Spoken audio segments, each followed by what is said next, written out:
First, because we can further build on what has happened in Nagoya and since Nagoya. In Nagoya, we got the protocol on benefit sharing, and we got the 2020 Aichi biodiversity target. In Rio+20, we got the decision of the head of state and government to strive to build a land degradation neutral world. What does it mean? How can the two converge? Now, here's the point, and that's why this Land Day 6 at CBD COP11 is important for us, is to map the 20 targets, Aichi targets, and the implication of striving to build a land degradation neutral world and see how it converges. And we see that quite half of the Aichi targets, meeting them is closely linked to sustainable land management. So here's the point. As in UNCCD, we push towards implementing the 10-year strategy and bringing UN member states to strive to be a land degradation neutral world. How are we helping, contributing to achieving the Aichi target, and vice versa, that synergy. And that's what the whole day has been about. We often hear in the headlines the concerns about climate and the oceans, but land degradation sometimes seems to miss those. Maybe it doesn't sound sexy enough, but just the other day there was another FAO report saying food prices next year could be spiraling. For you, how serious is this situation about land degradation, and do people really need to wake up to how bad it could be? Well, first, we must be aware that land degradation is part of global warming. Because when the land is degraded, of course, greenhouse gases are emitted into the atmosphere. And misplaced investment in agriculture are part of the issue of land degradation. So land degradation is about misplaced investment in land use. So in the same time, we must be aware that when we talk about the enhanced platform or the platform for enhanced action in the context of mitigation, for instance, 1/3 of the potential for mitigation are in land and soil. But yes, everyone could be surprised that very little is being said on that potential, but the potential is there. But the potential of mitigation through terrestrial ecosystem or land-based solution are not just about mitigation. It's also, while sequestering carbon, it will be delivering food security, enhancing water security, taking people out of poverty. So that is the impact we have when we consider solving, climate change issues through land-based solution. Well, through the industrial era, we have learned to overlook the land and the soil, and we call soil dirt. And unfortunately, this has brought us to invest inappropriately in land use and soil use.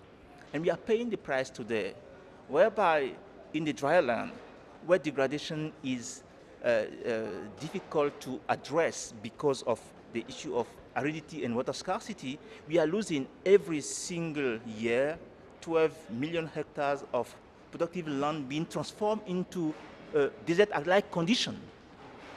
We can't afford that because those 12 million hectares of land is where we could grow 20 million tons of grain. And we also know that land degradation is reducing our ability to produce, and therefore is having impact on the food prices.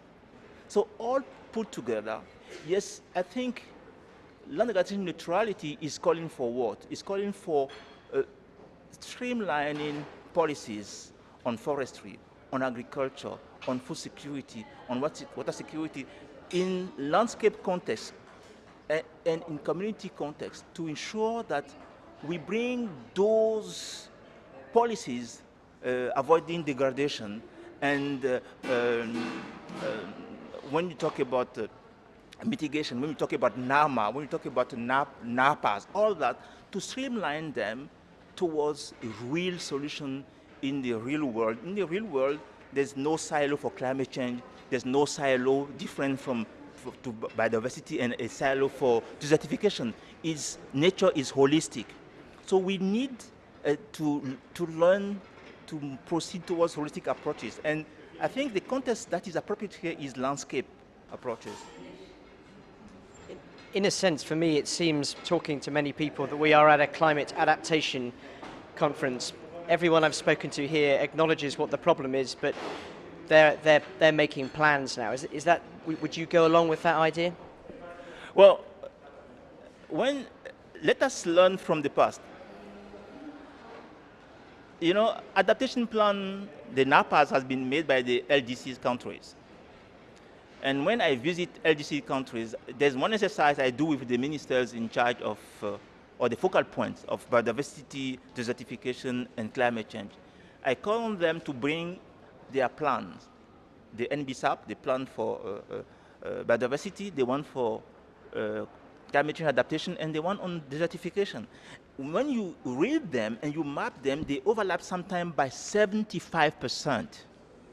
What does it mean? That unless at country level we walk the talk of synergy, we're heading nowhere. And the talk of synergy is not to bring me and my two other colleagues of climate change and biodiversity to just talk the walk of synergy, but to, at the country level, to have policy framework to incentivize synergistic approaches. You get what you reward. If countries start rewarding synergy will take place. And the very context for synergistic approaches, at least when we talk about terrestrial ecosystem, is landscape. Do you know that, for instance, while the world was designing the RED to avoid degradation, we knew then that 70 to 80% of forest degradation was driven by cropland expansion.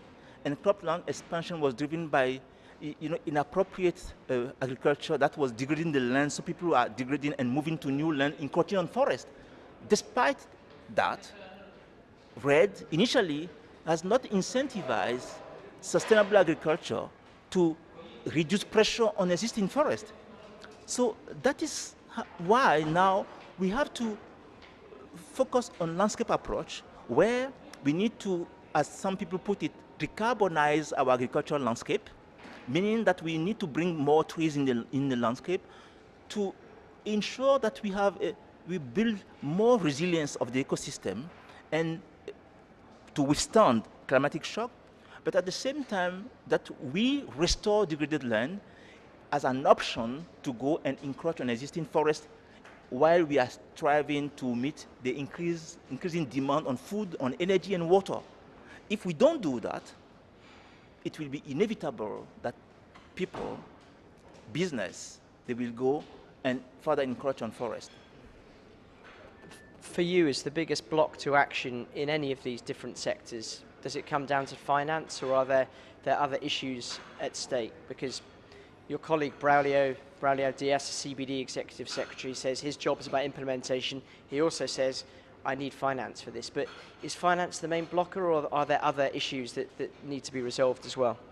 Yes, finance is the problem, is the challenge, but it is yes and no.